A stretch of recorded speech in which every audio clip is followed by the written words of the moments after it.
আসসালামু আলাইকুম। একদা রাস্তা দিয়ে যাচ্ছিলাম। যাওয়ার পথে দেখতে পেলাম কিছু লোক রাস্তা আটকে মসজিদ নির্মাণের জন্য লোকেদের কাছে টাকা চাচ্ছে। আমি জিজ্ঞাসা করলাম যে আপনারা যে এভাবে রাস্তা আটকে টাকা চাচ্ছেন লোকেদের কাছে, এটা কি ঠিক? তারপরে ওনারা ক্ষিপ্ত হইয়া বলতেছে যে 2 লক্ষ টাকা দিয়ে যান, তারপরে হচ্ছে কথা। তারপরে আমি যখন বললাম যে আপনি যদি এটা কোনো হাদিস দ্বারা প্রমাণিত হয় তাহলে ঠিক আছে অবশ্যই, কিন্তু আপনি কোনো হাদিসে নাই, কিছু নাই, এগুলা হুদাই আপনারা এটা মুসলমানদের জন্য এটা অপমানজনক, এগুলা করবেন কেন? তারপর লোকটা দেখলাম আস্তে করে থাইমা গেছে, মানে গলাটা একটু নিচা হয়েছে, আর হচ্ছে সাথে 2 জন ছিল, ওনারা বলছে যে কথা বলতে না ভাই এরকম।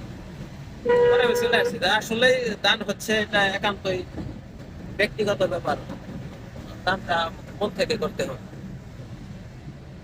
দান এরকম রাস্তা আটকায় মানুষের ইচ্ছার বিরুদ্ধে, এটা তো আসলে দান, এটা কোন ধরনের দান, এটা কি, এটা আমি আমার বুঝে আসে না। আসলে মানুষের আক্কল জ্ঞানের অভাব আর কি।